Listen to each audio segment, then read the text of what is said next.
There's a YouTube show full of fun facts you need to know. Hola, bon dia, alegria. Munson here with the Good Morning Portugal show, the live stream and the podcast, and of course the Portugal Club, where we'll go to take a look at question. Where do we get to? Is it question 40 today? I believe it is question 40 of the Portuguese citizenship test. Not a real one, and I know it's a bit of a oh yes, mentioning citizenship. It's a little bit of.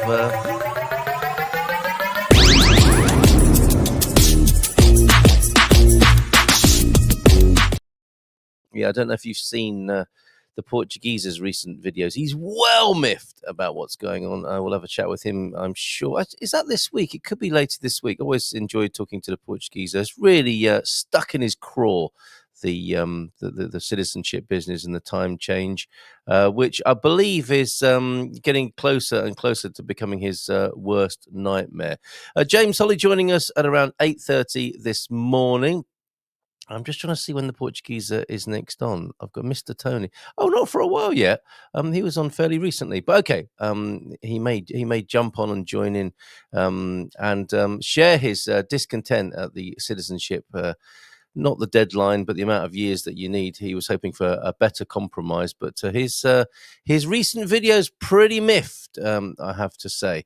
Right, how do you feel about that? Do let me know in the chat. Today's show powered by AI, aging indifference. As far as I'm concerned, if you've got any other abbreviations for AI, please send them to me. And any lovely videos, pictures, your Portuguese pleasures, within reason, 913-590-303. And we eat up the chat bots of, it's funny, isn't it? I was considering this idea of chat bots. We're going to have AI agents, aren't we?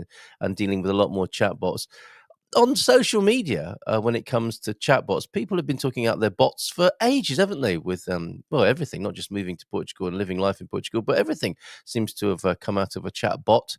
So nothing new there, really, perhaps. And talking of beautiful videos that have been sent to me on 913-590-303. Thanks, Larry, who's here with us at the moment. Had a beautiful day. Let me just tell you his on this. He sent me a video last night. How did that cat get in here? There is a cat in the studio alert. Oh, dear. One already knocked over a plank of wood here in the garage in the doghouse studio. The doghouse, not the cat house studio. And was dispatched fairly promptly. And there's another one here roaming around looking for mischief, I think, to be caused. Larry, wow. Thought this was a perfect day. Then on my evening walk down the Marginal, that's the seafront here in San Martino de Porto, beneath the moon, an angel. Let's have a listen.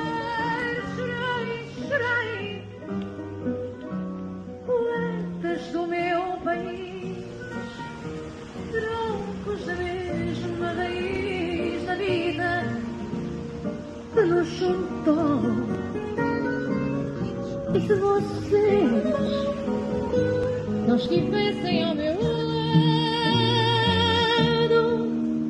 então não havia falta em faristas corações.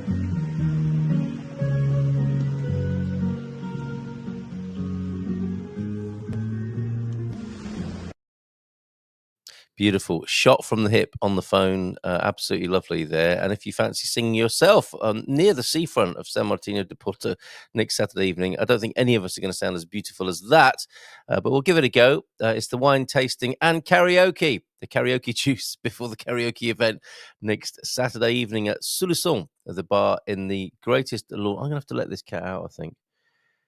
It can't get out. It got trapped in here when I battened down the hatches.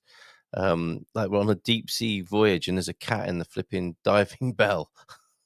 Or should I just leave it in here and see what happens? Duh! Them in things. Right, okay. Good morning to you, T-Duck. And Peter, it's a good idea for me to read Peter's comments. You speak for yourself on that. That is not a dad joke. I don't think. There may be a slight pause before committing any of these to the airwaves. The eternal question is, will Carl remember what, Pete? That the clocks went back and the misleading thumbnail for Cockneys. What does that mean? Oh, yeah, the old guy and his bird. That's right. That mystery will be revealed at 8:30 if you're new to the show. But yes, fair enough. It is actually 9 o'clock, but we'll be pretending for the next 6 months that it's 8 o'clock, 6 minutes past 8 now. It's actually 6 minutes past 9, which is this is the real time, is it not? Yes, because we add a summertime hour, don't we? So this is how it should be, arguably. And we could just leave it like this. Would you be happy with that? It's a fresh morning in San Martino and a lovely bright one. It's working for me, I have to say. It was nice to commute to work from the house to the garage in some brilliant light this morning. How is it for you this morning? Have a great day all, says Pete, who was in at 7:30 this morning. Depending on whether Carl has remembered, we may or not be back from the market in time. Have a wonderful show. Well, Peter, you might just catch my end, as it were. Dad jokes, as I have a minute, one minute to read out and one just for chat. Yes, yeah, exactly. One to read out. This is the one I'm reading out. The other one I can't possibly. Terrible, man. Two fish in a tank. The cat has already started pushing things over. One turns to the other and says, "How on earth do we drive this?" I prefer your other joke, but I can't read it out. Bon dia alegria gumpers from T-Duck. The beard continues. It certainly does. Look like an old tramp. Like an old tramp, you say. Hola, bon dia from Chris as well. Good morning to you, Chris. Bon dia alegria a todos y feliz segunda feira. Good morning to you, Matty. To Gemini, good morning, everyone. I rather not sing close to the sea or the fish will die instantly. Well, you might have a job with the fishermen. The Portuguese should take heart and sign up to the well-argued loyally petition pointing out that the lack of a transition phase and of consultation may violate various constitutional articles. His comments, oh, yikes. His comments section, if I'm lucky, I get one comment on my videos. He's got the proper talking shop. I think this cat's getting pretty restless. I'm going to put a video on. What can I put on? Oh, you haven't seen me running semi-naked down the beach just recently, have you? Don't worry, I'm not going to play that. There's the wine. Is it the wine? No, it's not the wine club tonight. Let's find your home in Portugal. I'm going to give you a bit of a paragliding sunset. This is really beautiful. Okay, while I let the blooming cat out.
That's pretty, isn't it? That's that day when I was there and the paraglider was toying with me.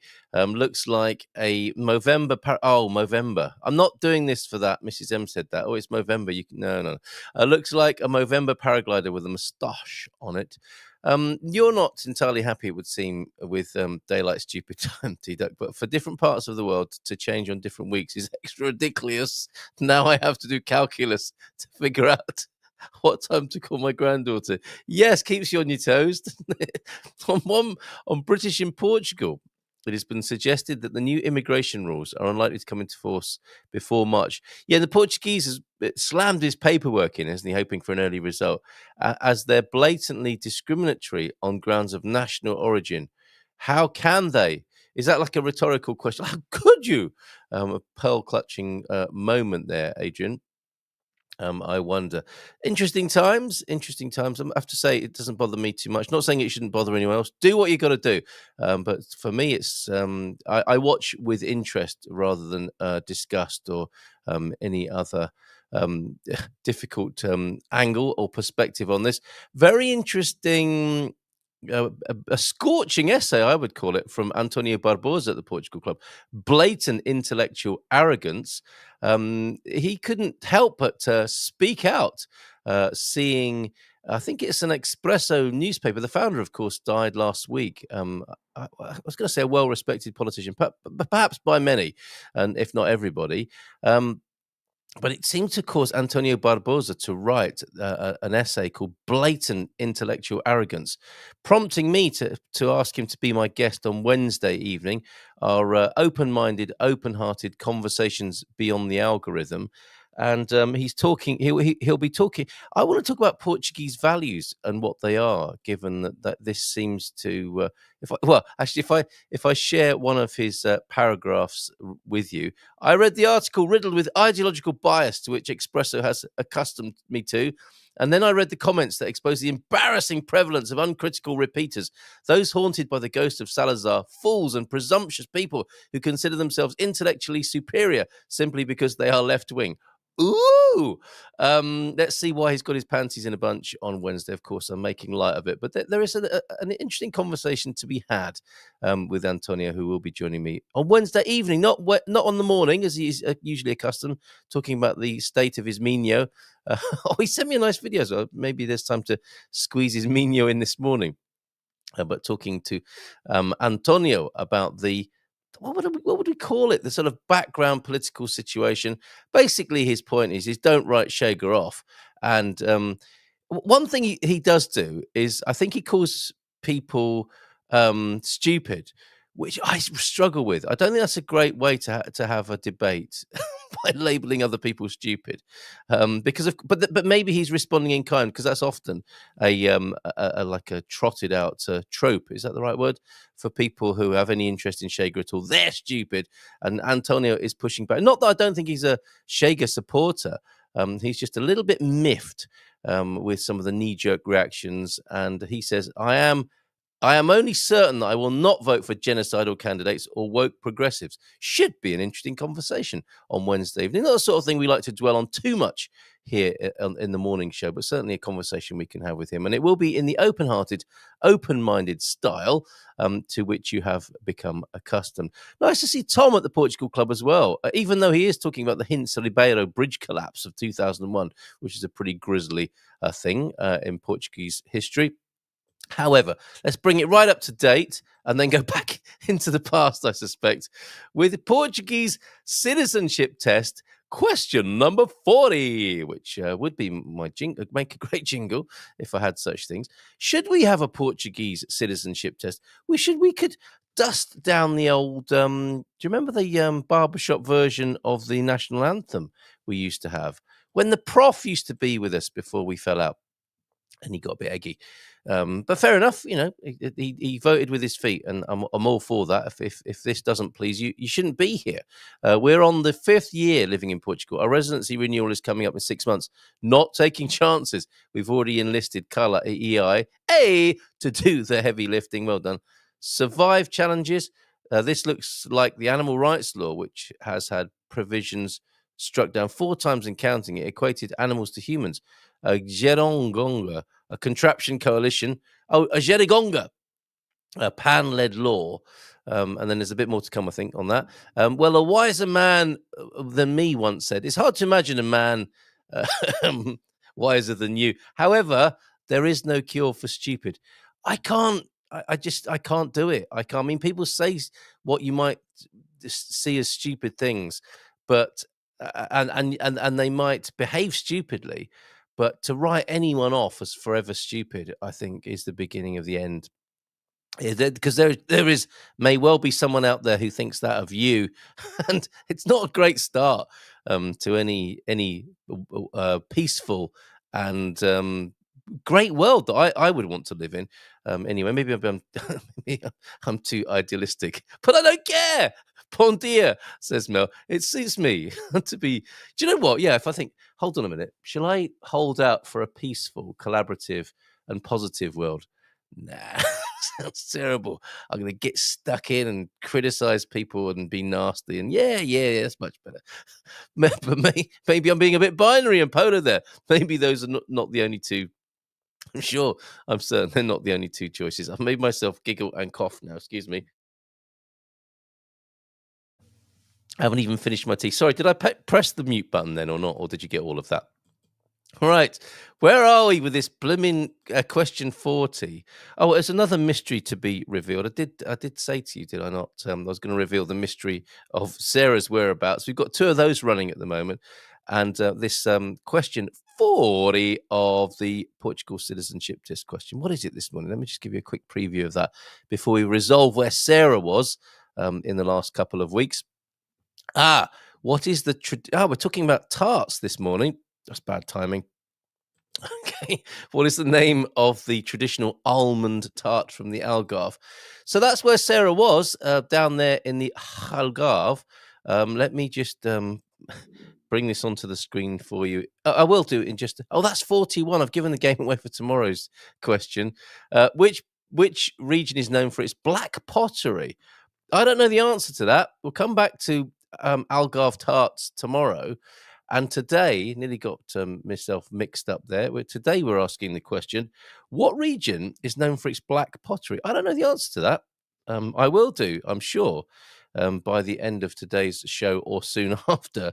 And I'm popping these into the Portugal Club as we speak, as you can probably tell from my somewhat hesitant delivery at the moment. Or is it always like that? Let me just post this up. Then is it the Alentejo, the Extremadura, or the Minha? Do you like the word Extremadura? File that under quizzes and questions and pop it up into the Portugal Club right now. And I will give you the link for that. I actually don't know the answer to that. Do you? Mel, good morning to you. Let me put that link to the quiz there. You are right, Carl. Calling someone stupid is not a great start to a conversation, but a good ending, perhaps. With a bang. Oh, you are naughty, Matty. But I like you. Did you see the pic of the van falling through the road in Leiria? No, I hope. Well, it sounds like the beginning of a rather dark joke, but that's a bit of news coverage, is it? A van falling through the road. What on earth is going on in Leiria? I live in the Leiria district. I imagine it was closer to the town centre, the city capital of the Leiria district. What on earth is going on there, Mel? The Portugueser has stated an interest in handling taking part in a class action over this law. Yeah, I can see him doing that, standing on the steps of the Parliament building. The comments are fantastic in his videos. Bon dia Gumpers. Hope everyone had a great weekend. Good morning to you, Mike. Right, okay. I hope I didn't miss anything there, but yeah, there's your bon dia from you, Mel. And yes, bring that onto the screen. Question 40. Black pottery. Where do we find that then in Portugal? Which region is known for its black pottery? Alentejo, Extremadura. Got a bit of an Extremadura going on myself here. And the Minho. Do you know the answer to that? Adrian usually has a stab at this. Coach is in as well. Bon dia. Adoro-se. Feliz segunda. Glad to see the beard coming back. So's Mrs. M, actually. It's a thumbs up from the missus. Sun's up here, but compared with Madeira, it's very cold. Hopefully warming up soon, yeah. Lots of love to you there in the UK. What has the dock now again that a van fall through the street? I don't know what you mean there, but we know the dock is from Leiria. Is it something to do with the dock? Hopefully not with that. Let me just put the proper ticker tape onto the screen. Today's show powered by AI, Aging Indifference. Do you have a different acronym for us? That's the proper one. Please let us know about your Portuguese pains and pleasures in the comments and come and join us free at the Portugal Club. theportugalclub.com. And yes, our snazzy new QR code as well. Let me stick that on the screen if you want to whiz over there using probably a method that's more difficult than actually just typing in theportugalclub.com. It's true, isn't it, with QR codes? Sometimes you really wish you hadn't. It's the technology thing, isn't it? It's going to make everything easier. Yeah, whatever. We had a rather cold night and a morning at 4 degrees calculus. Second mention of... Celsius this morning. Wow, it is getting... Yeah, it is definitely getting chillier. We've got James joining us. I might have to bring him on early. He's arrived early. this morning. Shock horror. He's brought his bird with him as well, not in a Cockney sense, but in an all. You're so lucky I didn't put you on the screen early there. Well, I'm so lucky. Perhaps. My goodness, that's the third meaning of bird. Adequately demonstrated by the man himself, who'll be joining us for a leisurely, mindful, migratory chat real soon, calming things down. Getting a bit giddy this morning. A little bit of tidying up to do on the picture and video deck. Yeah, okay. So where was Sarah here? Let's just sort this out, shall we? Where's Sarah? This one. If I take the banner out of the way, it'll be a lot easier, won't it? Well, I think I gave the answer to this Lulay market, but let's hear from the lady herself with her confirmation of where she was on that occasion. Here I am in Lulay Market.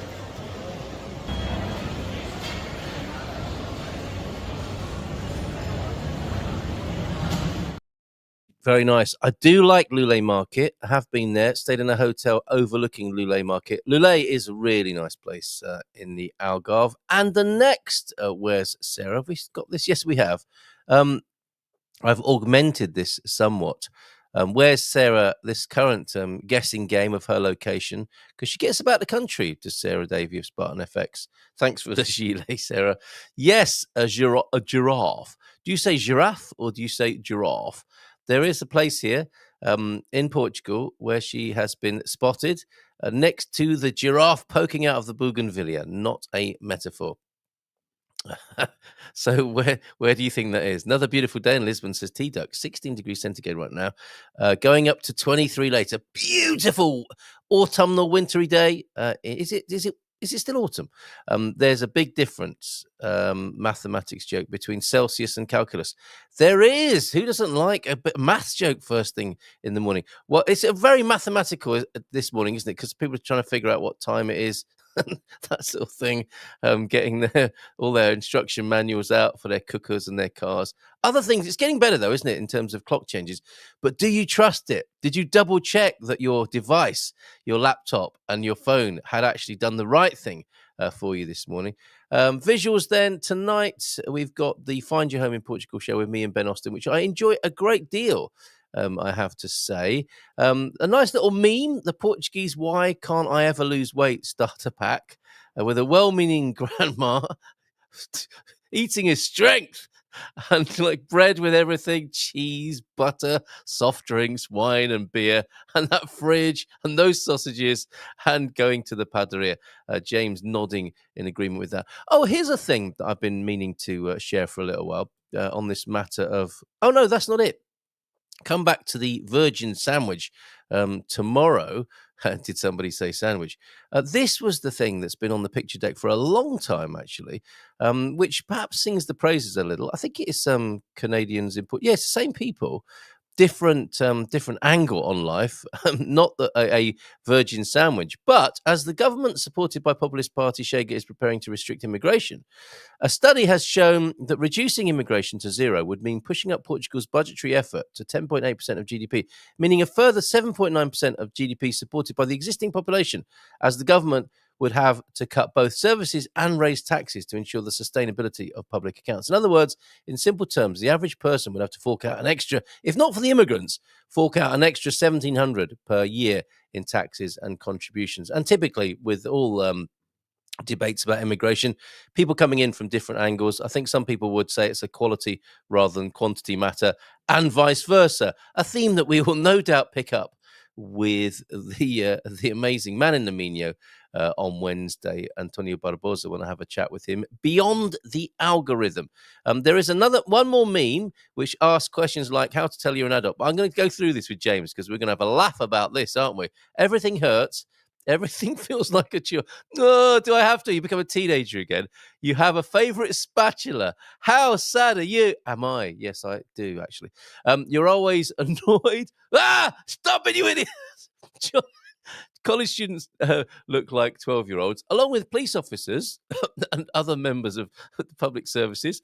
Comfort comes before style. Look at your shoes. You'd rather sleep than go out. Look, not this coming Saturday night, all right? And you can gain £30 overnight. Here to talk about these and other topics this morning. Let's bring him onto the screen. Hola, bom dia, alegria. Bom dia! Bom dia, amigo. Tudo bem? Muito bem, obrigado. E tu? Excelente, excelente. Está mais uma hora. Não, difícil hoje. É fácil. Fácil e simples e fácil. Ah, sim. Hoje. Hoje. Agora. Agora. Sim, Ainda sim. não. Yes. Okay. That is our Está bem. longest ever Portuguese conversation, James. Give ourselves a pat on the back. Sim. And you might have even understood what I said. I don't know. I lost a little bit with I heard Majora and I'm thinking more, and then it took me a little while to go, we changed the clock, so we have one more hour in the day. But it takes a minute. It has to filter through. What do I know? I know that word. What do they mean when they're together? Yes, it's something we can add to this list. Although it's nothing to do with it being an adult, is it? We'll come back to that list. But tudo bem, I take it you're doing good. Sim, muito bem. Excellent. As ever, the old guy in Europe is here with us.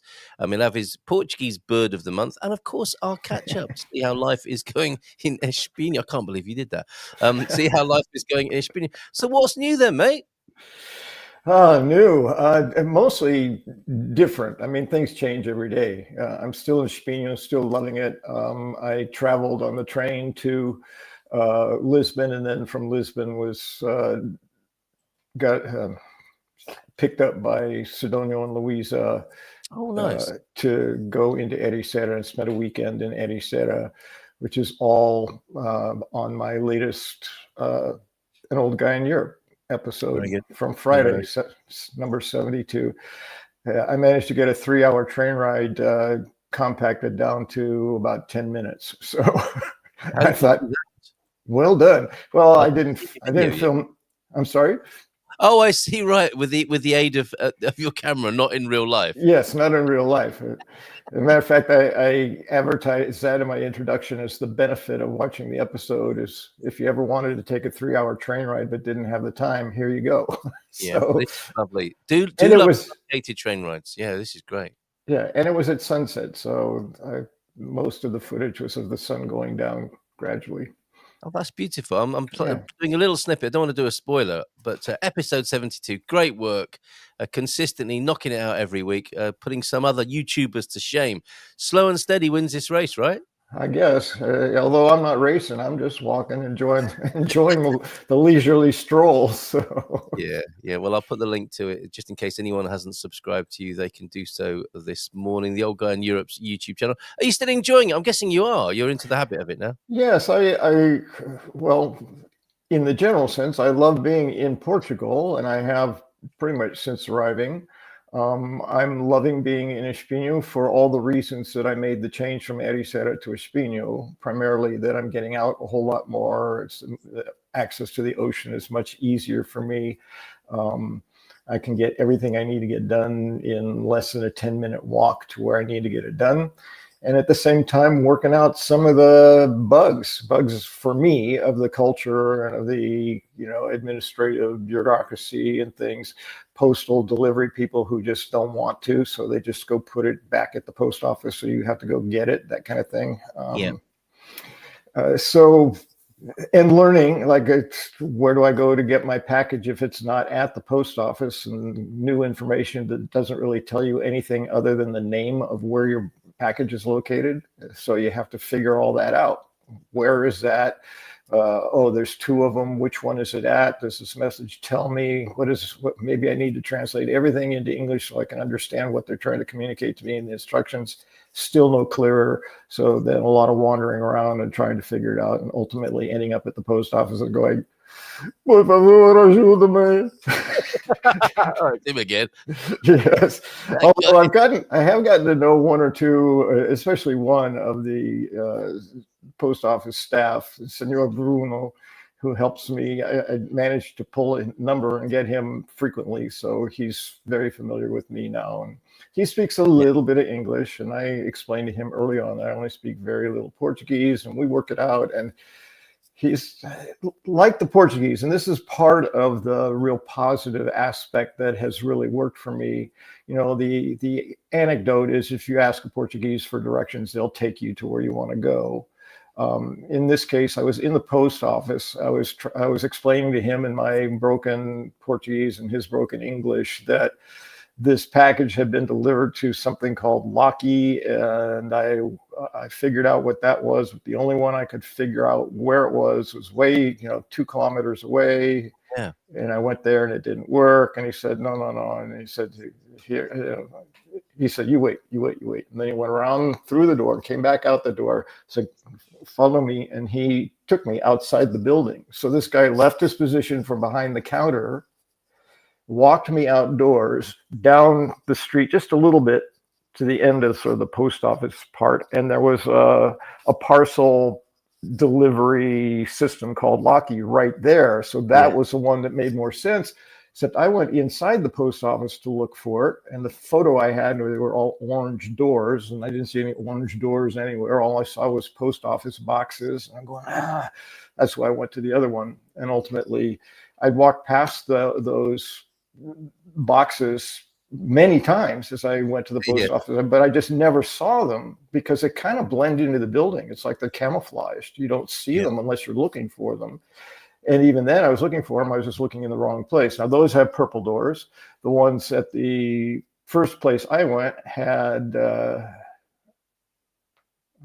think they had the orange doors, and the one at the post office where I was supposed to go had white doors. So the picture, is it? Yeah, that's a corporate mistake, isn't it? They should be consistent on that to help people, I think. Yeah, or in the photo, just give you 3 boxes that have 3 different colors. Oh, hold on, that was Spain, mate. That was Spain.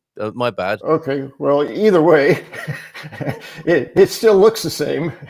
Yeah. So, the first time I went, I said, okay, I need to put in, it says it's a PIN, but the email called it a code, but I think this is what I want. It's the right number of digits. I put it in, it didn't work. Said, enter your PIN. I go, well, I just entered the code and it wasn't working. So I gave up. I just couldn't figure it out. And then when I went to the post office, and Senor Bruno, he then takes me step by step. He says, then you do this, and then you do this. And I really get to fight my ego here because I'm not a child. I already know that. You don't have to show me everything. That's what's going on inside. And he's just trying to be as helpful as he can be. So I let it go. But that's my work. My ongoing work is not to think that because someone's trying to make it simple, it means they think I'm stupid. It just means the language is the challenge, figuring out, and he's trying to help. So he did. He put the code in once, and boop, the door opened. I said, well, okay. So if I had been in the right location, I would have done it completely right. I would have put the code in, and the door would have opened. But these are the kinds of things when you're still relatively new to a culture and a country and a language that you get to spend a lot of time, not too much time stressing about, although I had 5 days to get it worked out before it got sent back. So I'm on a timeline, which I'm not used to, but that's all part of being in a new environment. And that really helps us to stave off Alzheimer's and those kinds of things. Like, get your brain working, man. It's working every minute of every day. Well, it's real life Sudoku, isn't it? Yeah. Who needs the puzzle? Exactly. When you were talking before, I was hearing the theme of Mission Impossible. Those bomb. It's like we know it from being kids, don't we? And then the film franchise, but I think it's a little roll of congas or bongos. And dun, dun, dun, dun, dun, dun, dun.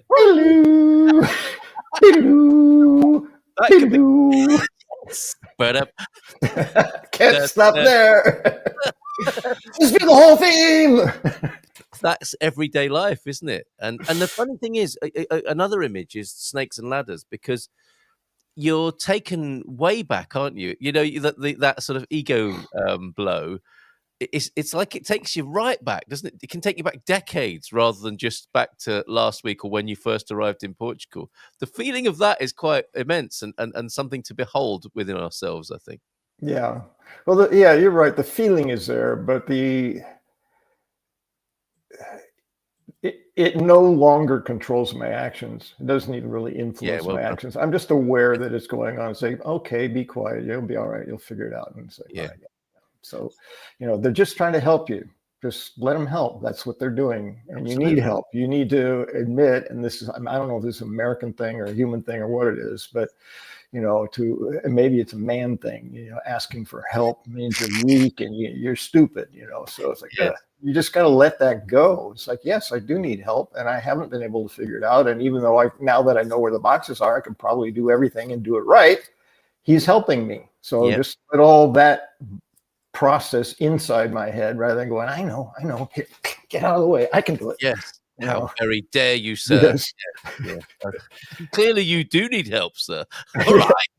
Or I wouldn't be out here on the street with you. I would be back on my post helping people with their mail. That's right. And on this matter, you said, is it American? I want to check with you. The word stupid, because I there was a little thing from Matt this morning. You can't cure stupid. Like me, Mel gets frustrated when people call others who have different ideas stupid. Is stupid a lesser insult in America, perhaps? Or are people just happy to call each other out more easily and readily? Well, it's not as bad as the profane insults that you can throw out, but it's certainly, you wouldn't just walk around and saying, oh, you're stupid. Now, kids a lot, if they're being required to do something that they think is stupid, they'll say that is stupid, meaning the thing I have to do is stupid. They don't say you're stupid for telling me to have to do that thing. So I don't understand PAC. No, I'm looking it up, but it's another one of these. It's another one of these delivery things. Yeah. But I am compiling a list of these because we have had one of the early Portuguese pains that came up at the Portugal Club was how to use the postal system. And it really is, I think, one of those, it's happening all over the world, isn't it? The incumbent, the traditional post office service is being deregulated. Lots of other new services, entrepreneurs coming into the marketplace. And it's the same thing for everybody. I used to be a postman in the UK with Her Majesty's Postal Service, and her very own, and she had all of us operatives working on stagecoaches. Well, more recently in vans and walking. But it's a battle to deliver more things for less money, as in make the delivery people deliver more for less. And hopefully that doesn't affect the end user who's waiting for a parcel. And of course it does. That's where it breaks down every time. It has to with that business. Well, the interesting thing here, because this is, again, not the first time I've dealt with this issue, and each time it's been with Senor Bruno. I said, I got an email that said it would be delivered that day. I was there all day. My bell never rang. and then I got an email saying they couldn't deliver because I wasn't there. Yeah. And I said that was not true. I was there all day. And he kind of does this and says, they're just lazy. And you knew that in your bones, you knew that, didn't you? Well, and this time twice they said we couldn't deliver it because you weren't there. I said, I was. I said, we'll try again. I said, okay, well, at least they're going to try again tomorrow. I got an email saying, we plan to deliver until 7 p.m. So basically be home all day long waiting for your package, or potentially miss it because you weren't there when the postal person came. So I was there all day long. Fortunately, I have the kind of schedule I can do that. So, all right, it's important to me to get this. Who knows where the package is going to end up if it doesn't get delivered? I'd rather just go get it at the door. So I'll just wait here until they come. And they never came. And then I get another email saying, we tried to deliver. The person wasn't available. So and then it says, hit this link, or Locky emailed me and said, your package is in our Locky thing, which I'd never done before. Yeah. Typically, they'll give you the little slip paper that says we have a package waiting at the post office for you, but they didn't do that this time.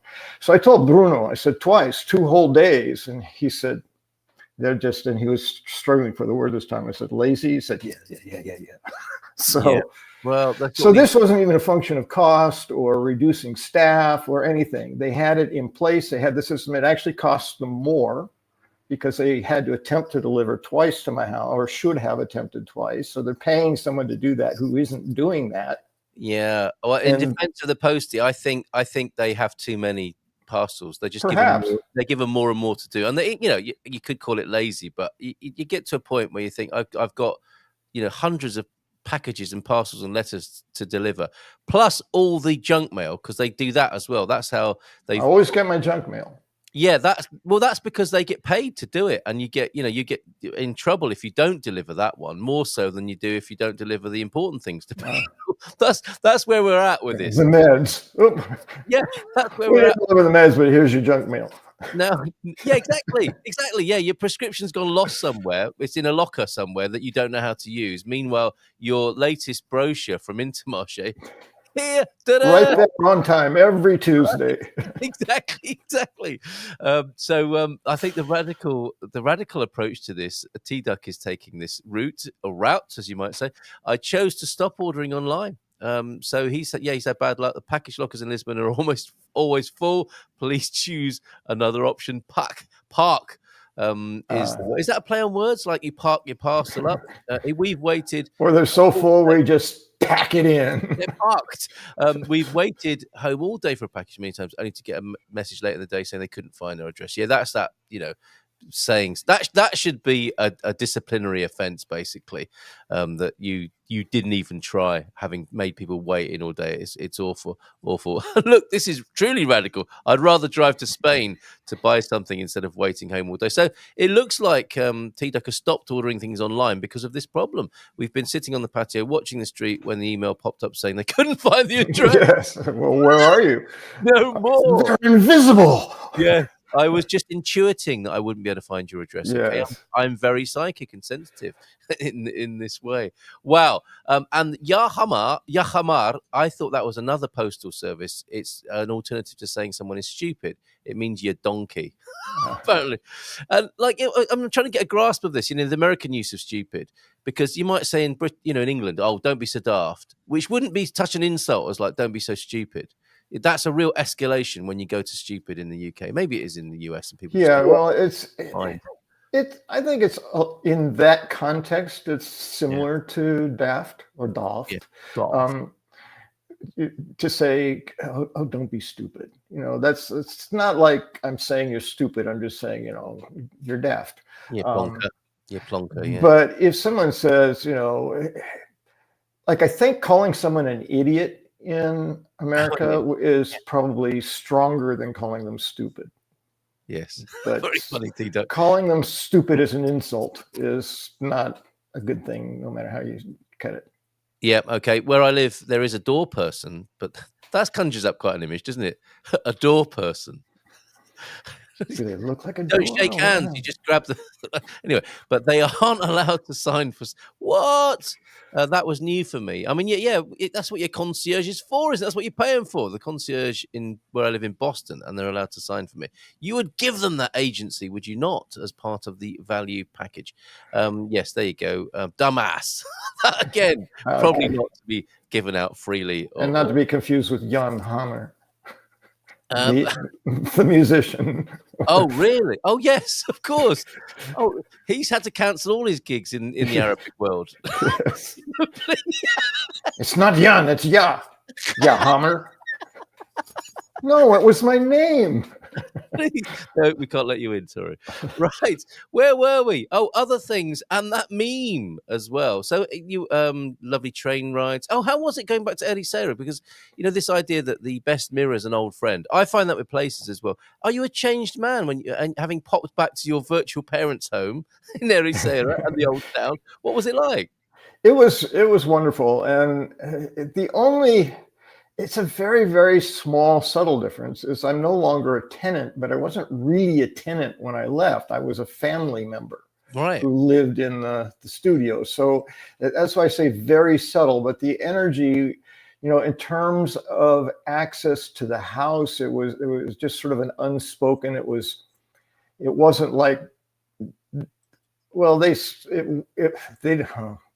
Typically, when they wanted to see me in my studio, they would knock on the door and wait for me to shout, come on in or whatever. But I always felt like, oh, I should only ever go into the house if I must. Like if the Wi-Fi isn't working and I have to reboot Importantly, it, I'll just tiptoe down the hallway and unplug it and then plug it back in, then tiptoe back to my studio, that kind of thing. But I wouldn't like just get up in the morning, wander into the kitchen and wait for someone to come out so we could drink coffee together.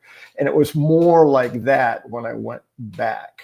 You know, and it was a little bit freer in that regard. It was really clear to me that Louisa was quite excited. She doesn't tend to, well, I was going to say she doesn't tend to be animated. She doesn't tend to smile and laugh and, you know, like really be that kind of excited. And I could clearly see and feel that energy in her. She got a double present for her anyway, in that part of the reason that this weekend was chosen is that her son Guillermo was coming down from Esmerish. So he caught the train in Espinho. So we both got on the same train so that when they came to pick Guillermo up or me, they picked us both up. So it just made sense for us to do it all together. And then I came back on the same day Guillermo came back. So it was 2 or 3 days. Yeah. So she was, because she doesn't see him very much anymore, and she's used to, you know, like FaceTiming with him every day and that kind of thing. And, you know, he's approaching his mid-20s now, and he's engaged and he's living in Esmerish with his fiance. So, and I don't think he's as eager, not unusually, to spend time with mom as mom is to spend time with him. So when she got both of us, you know, she was just almost giddy, which was different for Louisa. You know, I'm sure she didn't know which cheeks to pull. So that was interesting and fun. And, you know, I got together with my friend Stefan and we went for a walk as we typically do. And then he's gotten to know Sidonio and Louisa by virtue of my association with him. So Louisa said he can come for, you know, for coffee after your walk or drinks or, you know, whatever. And so he did that. And we all, you know, sat and talked for a few minutes before he left. So those things, very similar, just I even hesitate to say a tad more relaxed because they weren't really tense to begin with, but it was all very friendly. It was a very pleasant weekend. I think the amount of days was perfect for me. You know, what was it? We got there on a late Thursday, so all day Friday, all day Saturday, and then back on Sunday. So perfect guest. Yeah. Perfect guest. The fish principle should be off in 3 days, right? Absolutely. Yeah, well done. Yeah, and that worked really well. You know, it might have. I don't know.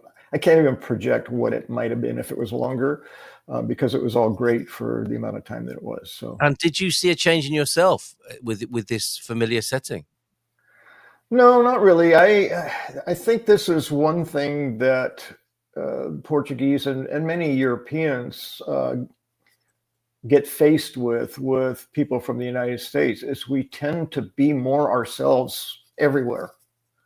And, you know, the social, you know, boundaries around, you know, what you do say and what you don't say and whether you hug or whether you don't hug, all those things are they just don't matter as much, I think, at least in my experience of people from the US. So we're much more likely to give someone a hug the first time we meet them.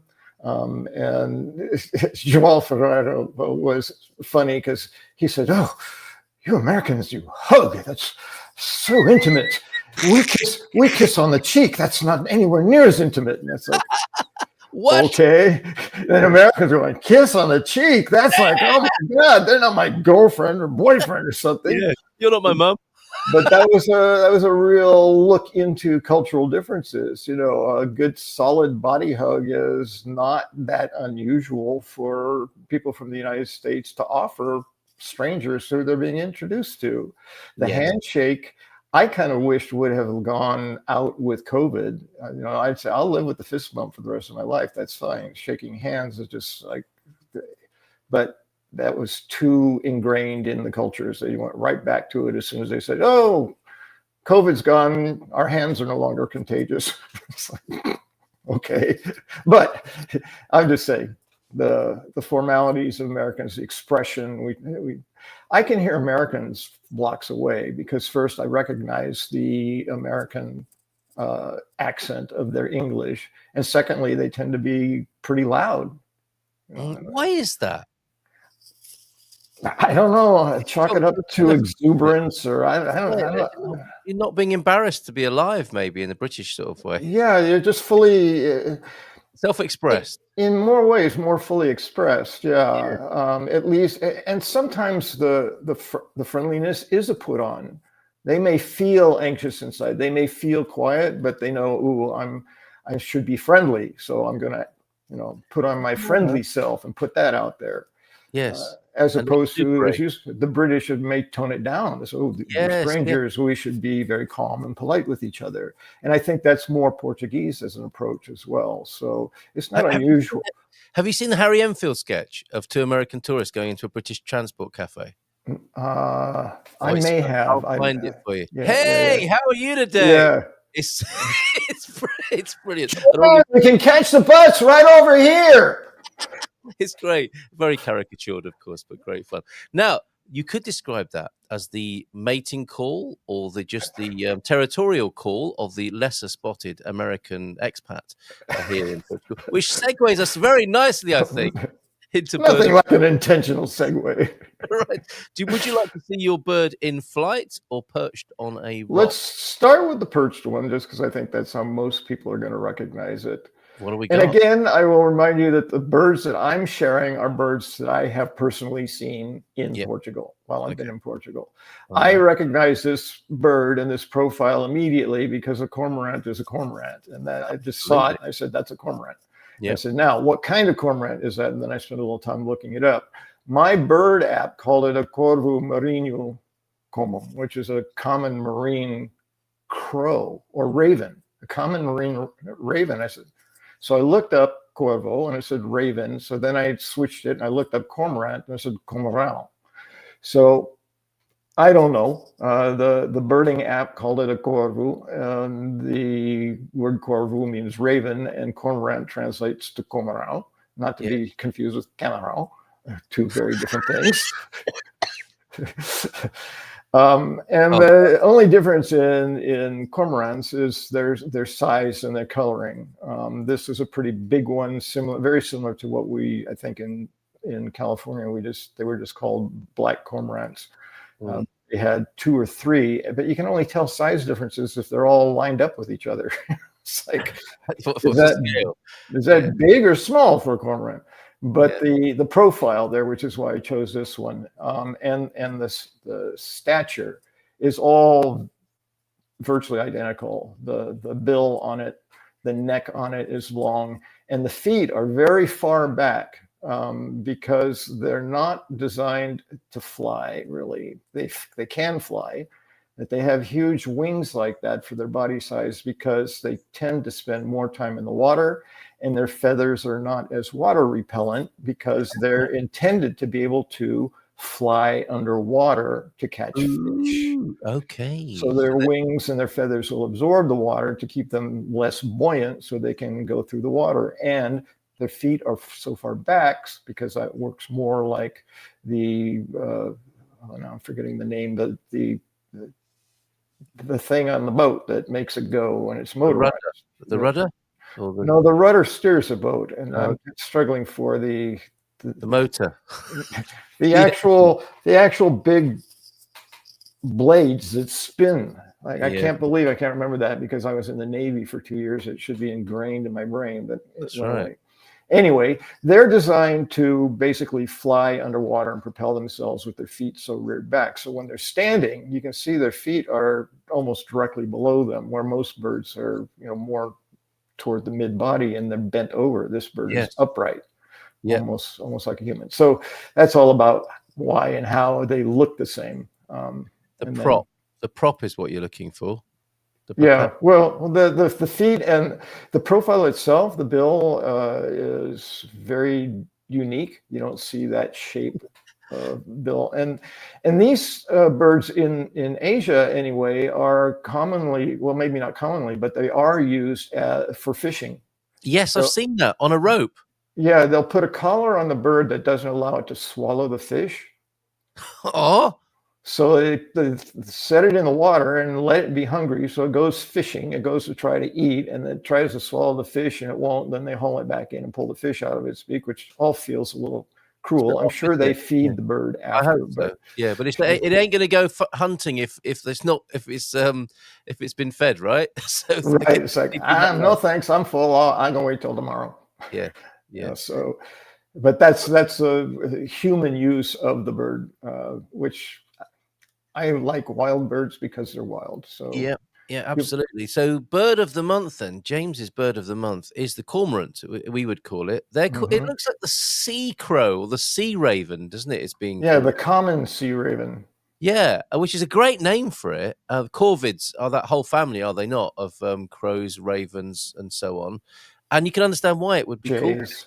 Yeah, and a great guess, I've got to say. This is a little bit of linguistic insight as well, James. You went for the cormorant as a possible name. You could have gone for the cormorant as well, couldn't you? These are I actually translated cormorant from English to Portuguese, and it came up cormorant. Which I don't know if it was the translation app just making something up because it seemed like we could do, or whether it was a legitimate translation. I don't really know. I just try to get as much information as I can because I'm not an expert on it. I know these few things based on my experience in California, but that changes when I'm seeing new birds. This wasn't. You're a fan. You're a fan. That's what we want. That's what we like here. So the bird of the month is the cormorant, and they are plentiful. They're lovely to see. They're majestic, and that the posture you describe, where they're standing up like a human, they're like a sea heron in a way, aren't they? They're beautiful the way they stand with really short legs. A little stumpy sea heron. But yes. It's kind of like a basset hound. There's a big old hound with little tiny short legs. Yes, very good. And a quick flash. I think Mel's watching a little behind schedule. You might want to refresh, but then you'll miss a chunk, Mel. But this is the hole in the street in Leiria. And now we seem to be getting more of this sort of thing, but I think that's because the infrastructure is aging, isn't it? Yes, it reminds me of a joke. Can you tear it? Did you hear about the big hole in whatever? And the answer is no, I haven't. And then you choose whatever service department you want. You say, the police are looking into it. Oh, very good. Of course, there are two men there already looking into it. This is how. Yes, exactly. And only two. It must have been quite early in the event, the situation here, because there are only two men looking into that hole, or there is a third taking the picture. Yes. Well, and it could be a metaphor. The aging infrastructure, not unlike ourselves. You and your segues, man, you're so on. Sunday morning, and it's actually I'm taking advantage of the extra hour. It's actually nearly 10 o'clock, but we're pretending it's nearly 9 for the next 6 months. You seem to sympathise with this, James. Well, I actually posted it on Facebook a couple of days ago, so I guess it's making the rounds. Yes, and I couldn't relate to all of them, but I chuckled when I saw it. And I said, yeah. Oh, maybe not that one. Yeah. I don't know.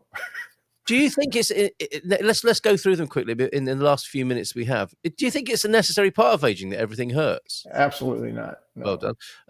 Everything feels like a chore. Collecting parcels, yes. Yes. Well, when it becomes to that, then when it becomes a chore, it's a chore. If the expectation is going to be delivered to my door, then yes, having to go figure out how to get it is a chore. I've transformed these things. I mean, having started a business here in Portugal, there are lots of what might be called chores. And I'm reconditioning myself. The things that I used to would go, like internal dialogue of, oh, do I have to? I hate this. I catch myself saying that now. And it's not that I like doing it. It needs to be done. And I've changed my attitude and the practice has helped. It's really, I've given up the sort of habit of a lifetime within a few weeks of just changing my attitude towards it. So everything doesn't have to feel like a chore, although it's understandable why people do think that. Well, it's interesting. I'm just realizing again, I don't know if it's a cultural thing, but it didn't even occur to me when I read this, that in American English, the word chore has a couple of meanings, differences. There's a chore like I have to do my chores today, empty the trash, do the dishes. And there's a chore like it's a pain in the ass, something I have to do because there's no other way to get it done. Yeah. And that's how I read it. I read chore like that, as opposed to just things that need to get done through the day, which would then probably make it a little easier to accept as being true, because even your chores, even the small things still feel like work. Yeah. And you've done a bit of reframing, haven't you? Mission Impossible was our way of doing that, wasn't it? Okay, what's today's cultural challenge? Let's go out and learn about this culture. You're always annoyed. Stop it, you idiot. We can see people who are like that, can't we, James? I don't think you're like that, are you?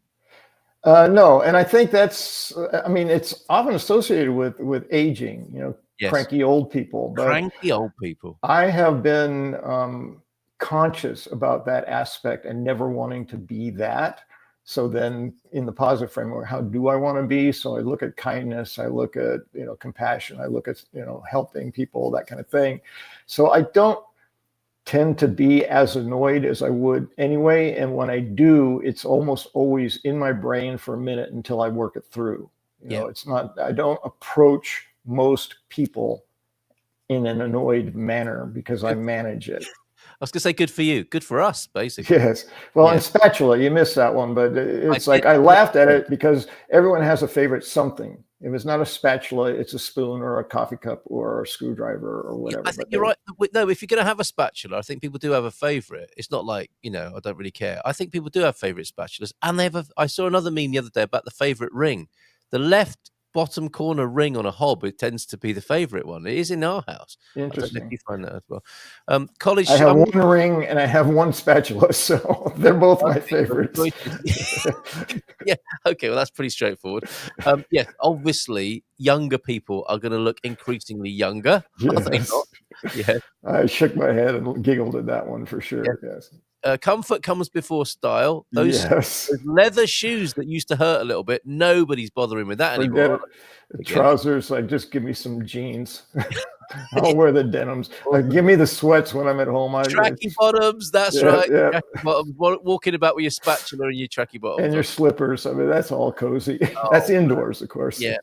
Well, I don't know. I guess I actually have seen some Portuguese taking their recycles out or whatever in their slippers. Yeah, absolutely. Okay. Or going to get a parcel. It doesn't bother me. I understand it. I'm going to pack, and you've messed me around. I'm coming down in my joggy bottoms and my slippers. Comfort comes before style then, and you'd rather sleep than go out. I think I nodded big time on that one. That's not a good match for the Portuguese culture. No. You gain 30 pounds overnight. What is that? Is that a metabolic thing, do you think? Or just I think it's a perception thing too, and obviously it's exaggerated for humorous effect. But I laugh mostly because in Portugal, I mean, I gained 10 pounds after staying the same weight for 30 years, Portugal 15. The cheese, and that's why I laughed at the food. The meme you post is like all that stuff. Like, yeah, that's exactly it. There's 10 pounds of weight I never carried on my body before. Although I don't drink the soft drinks, but everything else is pretty much spot on. So we had our Portuguese correspondent complaining about his wife putting him on the keto diet. We've sorted that out. We've basically rejected it on account of racism. The keto diet is essentially racist towards Portuguese people because their lifestyle is premised on the picture you can see here, and to deprive them of any of those things based on their race and culture is rude and unnecessary. So Portuguese people, you are excused the keto diet as of this morning. James, great fun chatting with you. Yes. Hanging out with you. Lovely to see you. Thank you for your bird of the month, which is the Portuguese sea crow. Yes. And have a great day, have a great week, and have a great month. Thank you so much. It's always a pleasure. The man who coined the term mindful migration, what have you got for us as a final thought? The first thing that popped in my head is a book by a man I met called "Don't Sweat the Small Stuff," and then the subtitle is "And It's All Small Stuff." I try to live by that. I have been for years, and it really helps. It reduces stress. There's so many situations where we can get upset about things, and anymore, my upset is a moment inside my head when my automatic reaction wants to be upset, and then I go, no, that doesn't improve my experience at all. So no, I'll choose to be okay. Even if I'm not happy with what happened, I won't be upset about it. I'll just figure it out and let it go. Well done. Getting upset about everything is just stupid, isn't it? Don't be an idiot and do stupid things. All the best. We'll see you tomorrow. Take care. Thanks so much. In Portugal, there's a YouTube show full of fun facts you need